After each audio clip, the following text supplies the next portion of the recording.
예, 선유. 최근에 오펜하이머 영화 다들 보셨나 모르겠습니다.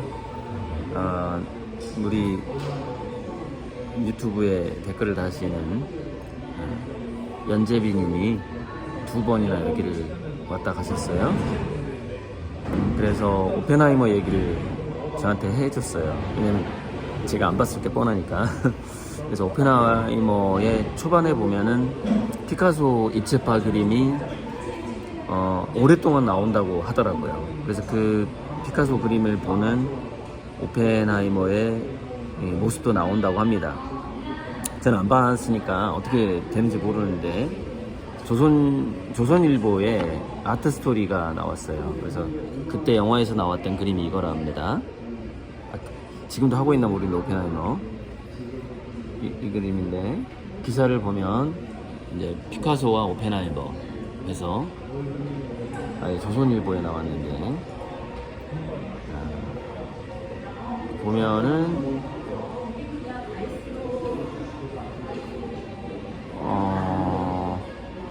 그러니까 이제 믿거나 말거나인데, 이제 그 어떤 누군가의 전기는 어느 정도 각색이 되다 보니까, 그러니까 오펜하이머가 영국 유학 시절에 이 실험 물리학이 적성에 안 맞았다라고 하는 거예요. 그러니까 이게 실험 물리학이 왜 오펜하이머 적성에 안 맞았냐면, 오펜하이머의 특성이 이거였답니다. 그러니까 그래서 이론 물리학으로 간 건데, 그러니까 손재주가 없었대요. 그러니까 뭔가를 이렇게 좀 망가뜨리는 손 있잖아요. 그래서 뭐 I have all thumb이라는 표현인데, 나는 모든 손가락이 엄지손가락이야 라는 그 영어 표현이 있는 걸로 알고 있는데,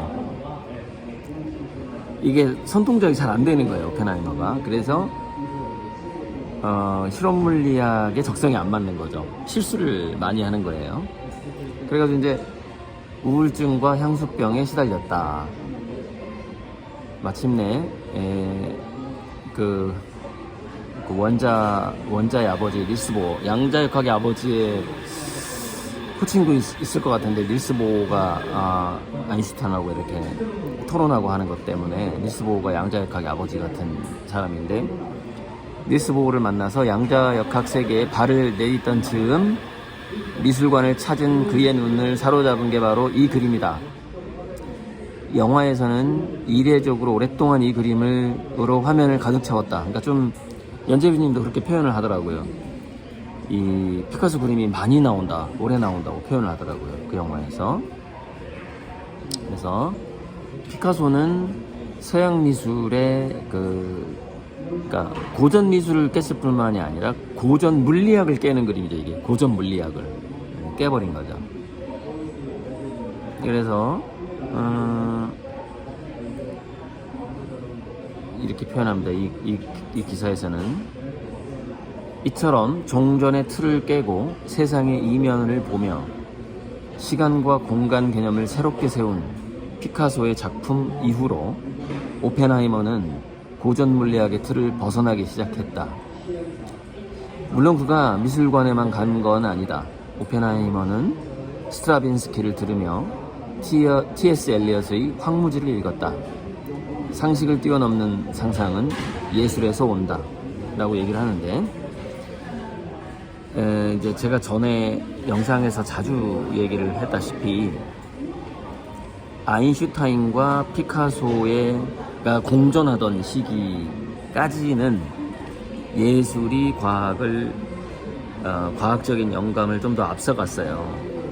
근데 그 이후에 이제 이렇게 제가 여러 가지 책들을, 과학과 예술에 관한 책, 과학사, 미술사 이런 것들을 보면은 피카소 이후에는 과학자들이 예술가의 상상력을 뛰어넘기 시작해요.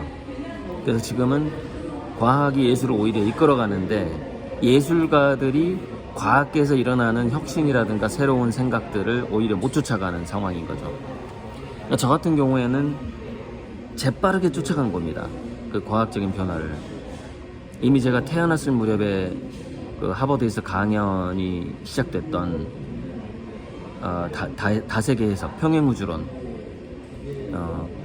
얼마나 그러니까 제가 태어나자마자 저는 평행우주론이라는 이론으로부터 대략 50년이 뒤처진 거죠. 태어난 순간 거기서 시작했으니까 제가 50년까지는 아니지 한 20년이 뒤처진 거죠. 그래서 제가 20살 때 이제 현대물리학을 만나게 됐잖아요. 20살 때부터 지금까지 또 30년 넘게 그걸 가지고 그림을 그리고 싶었고, 또 30대 중반에 36세, 7세에 눈동자의 우주를 그려야 한다고 생각을 했고, 지금까지 오고 있는데,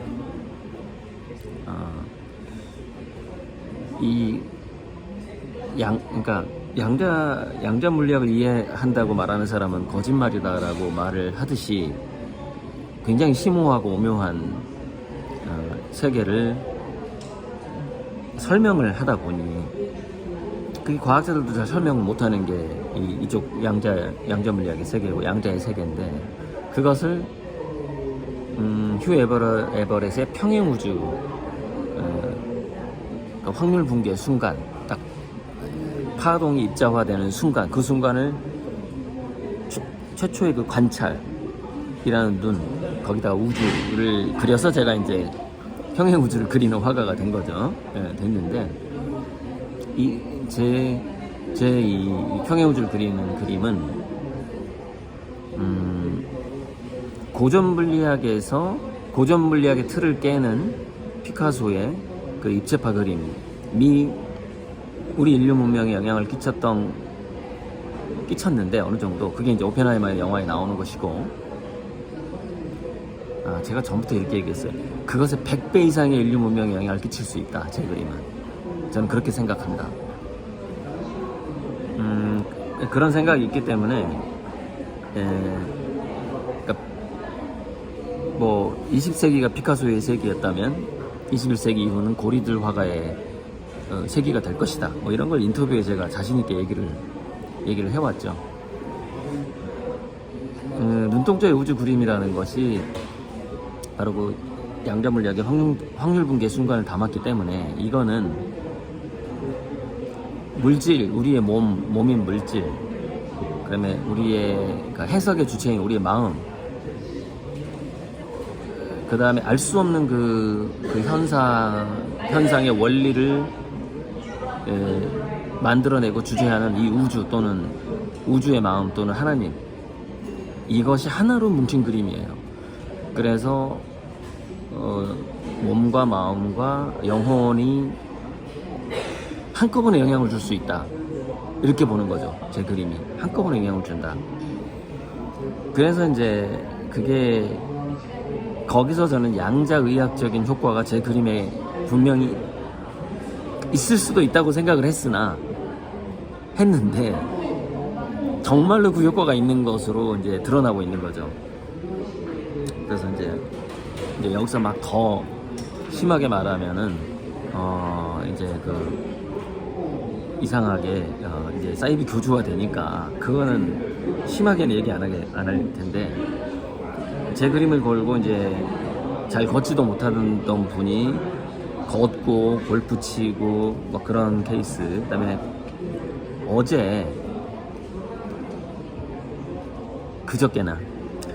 그저께 이제 기치료사님이 오셔서 별에서 꽃까지 그림을 판화를 하나 사갔는데,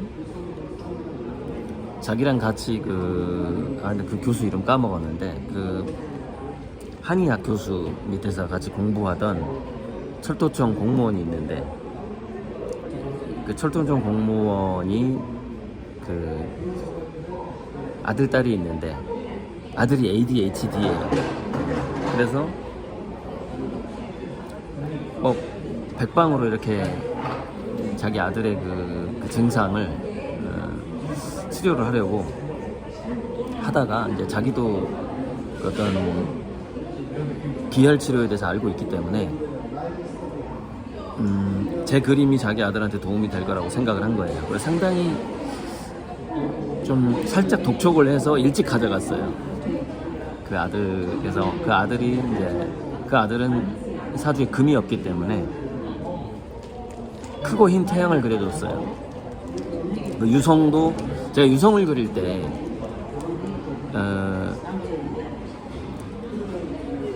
유성은 뭐냐면은 제가 하얀 유성을 크게 그려줬겠죠. 당연히 제가 금이 없으니까. 그래서 흰 태양은 일종의 아무튼 흰 태양과 흰 유성은 이걸 의미해요. 판단력과 집중력을 의미해요. 판단력과 집중력. 그래서 사주로 봐도 걔는 판단력과 집중력이 약한 애인 거죠. 그래서 ADHD 상태인 거고. 그래서 이제 그의 엄마도 막 치료하려고 걔를 데리고 다니고, 그리고 이제 제 그림도 걸고 해서 이제 그저께 이제 저녁을 먹으면서 결론을 내렸어요. 어떻게 내렸느냐. 그 아들이 이제 굉장히 좋아졌어요. 집중력이 좋아지고 차분해지고 굉장히 좋아졌는데, 이게 과연 제 그림 때문에 좋아졌느냐, 아니면 그 엄마가 막 데리고 다니면서 치료를 해서 좋아졌느냐. 그래서 이제 그거는 본인도 반반으로 느낀다. 50도 50으로 느낀다. 기치료사님도 그거 반반이다. 고작가 그림이 상당히 영향을 줬다. 그 ADHD 치료에. 아무튼 그래서 자기가 ADHD에 좀 집중력이 좀 안 된다 그러면은 제가 지금 하얀 태양 편화가 없어서 이걸 빨리 만들어야 되는데, 흰 태양하고 흰 유성이 있는 그림을 걸어야 돼요. 그러면 그 집중력에 도움이 되거든요. 빨리 좀 판화를 만들고 10월달에 한번 만들어 볼게요. 좀 제 판화를 좀 많이 사주셔야 내가 새로운 판화를 만들 수가 있어요. 그게 판화 제작비로 쓰이니까. 그리고 이제 그분이 이제 그 ADHD 아이의 아빠, 저랑 동갑이던데, 명상을 해요. 집에서 명상을 하는데, 이제 전에 뭐 유튜브에 말했는데, 그 제 하얀 태양 그림을 희한하게 또 제 그림 앞에서 명상을 한대요. 그래서 제 그림 앞에서 이렇게 딱 명상 수련을 하면은 태양이 이글거린대요. 그 하얀 태양이 살아서 움직인다는 거야, 태양이. 그래서 가족들한테 물어봤대. 야, 나는 이렇게 저 그림 앞에서 앉아서 이렇게 하면은 태양이 막 이렇게 살아서 이글거리고 움직이는데 그런 거 본 적이 있느냐? 근데 가족들은 그게 안 보인대.